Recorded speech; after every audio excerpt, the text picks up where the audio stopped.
যাও চলে যাও চলে যাও ওই বদরের জমিনে চলে যাও, যাও চলে যাও চলে যাও ওই বদরের জমিনে চলে যাও।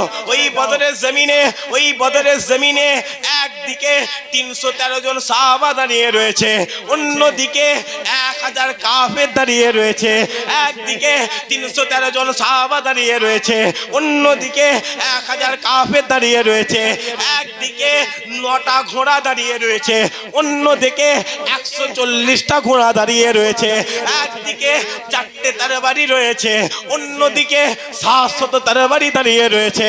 ও মুসলমান শোনো শোনো শোনো শোনো, ওই বদরের জমিনে, ওই বদরের জমিনে বাপ বেটার বিরুদ্ধে দাঁড়িয়ে গেছে, বেটা বাপের বিরুদ্ধে দাঁড়িয়ে গেছে, চাচা ভাতিজার বিরুদ্ধে দাঁড়িয়ে গেছে, ভাতিজা চাচার বিরুদ্ধে দাঁড়িয়ে গেছে, মামা ভাগনার বিরুদ্ধে দাঁড়িয়ে গেছে, ভাগনা মামার বিরুদ্ধে দাঁড়িয়ে গেছে, মেয়ে তার মায়ের বিরুদ্ধে দাঁড়িয়ে গেছে, মা তার মেয়ের বিরুদ্ধে দাঁড়িয়ে গিয়েছে। ও মুসলমান শোনো শোনো শোনো শোনো, ওই বদরের জমিনে, ওই বদরের জমিনে আবু বকর হুজুর রাসূলুল্লাহর হয়ে যুদ্ধ করে। আবু বকর হুজুরের ছেলে আব্দুর রহমান কাফেরদের হয়ে যুদ্ধ করে। যাও চলে যাও চলে যাও রাসূলুল্লাহ সাহাবা আবু উবাইদা ইবনে জাররার দরবারে চলে যাও। আবু উবাইদা রাসূলুল্লাহ দরবারের হয়ে যুদ্ধ করে, বাপ জাররা কাফেরদের হয়ে যুদ্ধ করে। আবু উবাইদা রাসূলুল্লাহর দিকে দাঁড়িয়ে রয়েছে, বাপ জাররা কাফেরদের দিকে দাঁড়িয়ে রয়েছে। ও মুসলমান শোনো শোনো শোনো শোনো, ওই বদরের জমিনে, ওই বদরের জমিনে কি নিয়ে যুদ্ধ হয়? রাসূলুল্লাহ নিয়ে যুদ্ধ হয়। কি নিয়ে যুদ্ধ হয়? আমিনা লাল নিয়ে যুদ্ধ হয়। কি নিয়ে যুদ্ধ হয়? তাহা ইয়াসিন নিয়ে যুদ্ধ হয়। কি নিয়ে যুদ্ধ হয়? মুদাসসির মুজাম্মিল নিয়ে যুদ্ধ হয়। কি নিয়ে যুদ্ধ হয়? সাফায়ে মারসান নিয়ে যুদ্ধ হয়।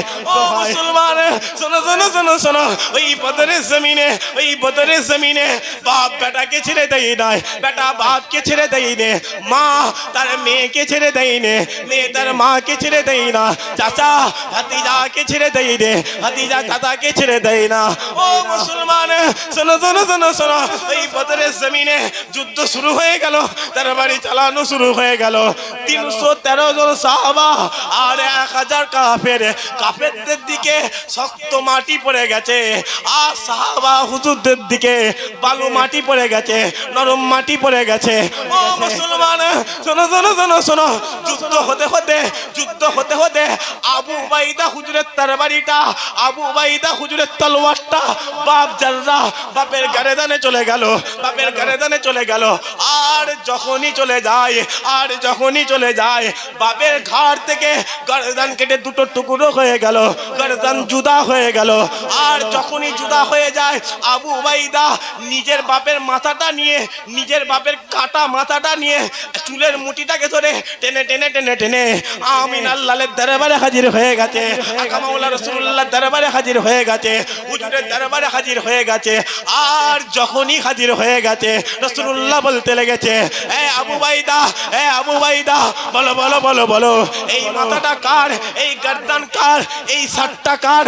ওই সময় আবু উবাইদা বলতে লেগেছে, ইয়া রাসূলুল্লাহ, ইয়া রাসূলুল্লাহ, আজ আমি উবাইদা, আজ আমি আবু উবাইদা বদরের জমিনে আপনার হয়ে যুদ্ধ করি, কিন্তু আমার বাপ জাররা আপনার বিরুদ্ধে দাঁড়িয়ে গিয়েছিল, তাই আজ বাপকে ছেড়ে দিয়ে নি, বাপের গর্দানটা কেটে নিয়েছে, আপনার কদমে হাজির করে দিয়েছে।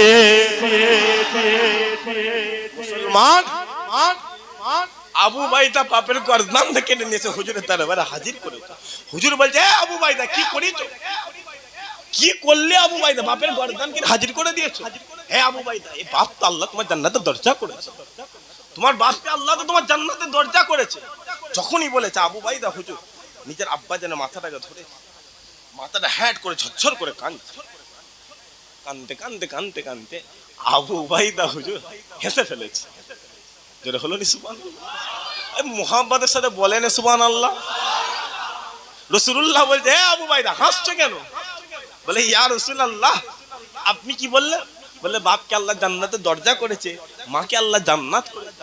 বলে ইয়া রাসূলুল্লাহ আপনি আগমন করেন নে, বাপ তো মক্কার বাজারে বিক্রি হতো, আপনি আসেন নে, মা মক্কার বাজারে বিক্রি হতো, আপনি আগমন করেছেন, মা জান্নাত হয়ে গেছে, বাপকে আল্লাহ জান্নাতের দরজা করে দিয়েছে। আরো জোরে হাই না,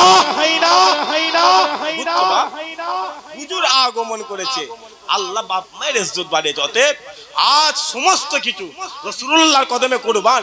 বলে দেবেন ইয়া রাসূলুল্লাহ বাপকে চাই না, মাকে চাই না, ইয়া রাসূলুল্লাহ প্রয়োজন পড়ে তো ব্যবহার করিনি, ইয়া রাসূলুল্লাহ ১৫০০ বছর আগে সাহাবারা যেমন আপনার ঈমানের জন্য, ইসলামের জন্য, আপনার দ্বীনের জন্য নিজেদের গর্দানগুলো কেটে কেটে ফেলে দিয়েছে, আবু উবাইদা যেমন নিজের বাপের গর্দান আপনার কদমে হাজির করে দিয়েছে, আপনার কলিজার টুকরা হুসাইন যদি কারবালার জমিনে নিজের গর্দান কেটে হাজির করতে পারে, ইয়া রাসূলুল্লাহ প্রয়োজন পড়ে না তো ব্যবহার করেনি, দরকার পড়লে বাপ আপনার কদমে কুরবান হয়ে যাবে, মা আপনার কদমে কুরবান হয়ে যাবে, বাচ্চা বাচ্চা সন্তানগুলোকে আপনার কদমে কুরবান করে দিয়ে নিজেরা নিজেদের গর্দান কেটে আপনার কদমে কুরবান হয়ে যাবে। একবার জোরে বলেন, আরো জোরে হয় না? রাজি আছেন? হাত তুলে দেখান। রাজি আছেন? হাত তুলে দেখান। এই মুখে না আপনার অন্তরে, জোরে বলেন মুখের অন্তরে তাকবীর দেন দেখি, নারে তাকবীর। মুহাব্বতের সাথে দেন নারে তাকবীর, নারে তাকবীর। আচ্ছা এটা নল করা তো নাকি? কথা বলেন, মুসলমান, এটা মুসলমান, এটা মুসলমান তো নাকি? তো ঝিমিয়ে আছেন কেন? মোবাইলে শোনেন নাকি? কথা বলেন। আরে বাবা আবু বকর হুজুর নেই তো কি হয়েছে, সালাউদ্দিন আইয়ুবী নেই তো কি হয়েছে, ওমরে ফারুক নেই তো কি হয়েছে?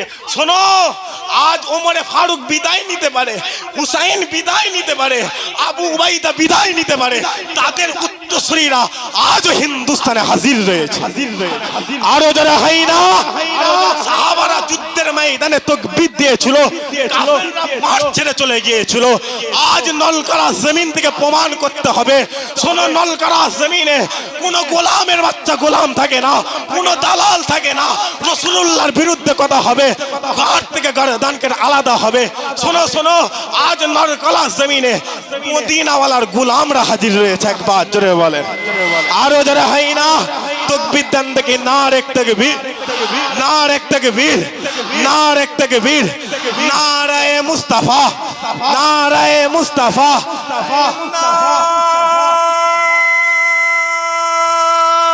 নারে তাকবীর, নারে তাকবীর।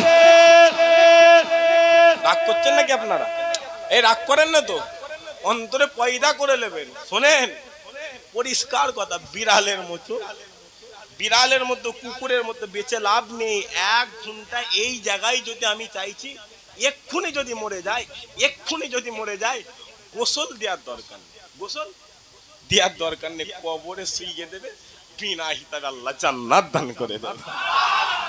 আরো যারা হয় না, নলকারার মানুষ একটা কথা বলে দিয়ে যাচ্ছে, এগুলো সব জায়গায় পাবেন। আমি ছোট বলে নাউযুবিল্লাহ অহংকার করছি। গ্রামে ইন্তেকাল হয়ে গেলে আসরের রক্তে দাফন দেওয়ার চেষ্টা করবো, বলেন ইনশাআল্লাহ। কেন বলবো, কেন বলবো? রাসূল পাক সাল্লাল্লাহু আলাইহি ওয়াসাল্লাম বলছে, আসরের রক্ত এমন একটা ভাইটাল অক না, দিনের বেলা ফারিস্তারা যারা জমিনে ডিউটি করে তাদের আল্লাহ ছুটি দিয়ে দেয়, আর রাত্রিরে যারা ডিউটি করবে আসরের রক্ত তারা আসে। এই সময়টা বান্দা যদি কপালওয়ালা হয়, বান্দাকে আসরের রক্তে দাফন দেবে, আল্লাহ বিনা হিসাবে জান্নাত দান করে দেবে। আরো জোরে হয় না? আসেন, আর লম্বা চওড়া করবেন। আপনারা কষ্ট পাচ্ছেন? কষ্ট পান না তো? আসেন একবার সবাই মিলে দাঁড়িয়ে রাসূলুল্লাহ দরবারে সালাম, ইয়া নবী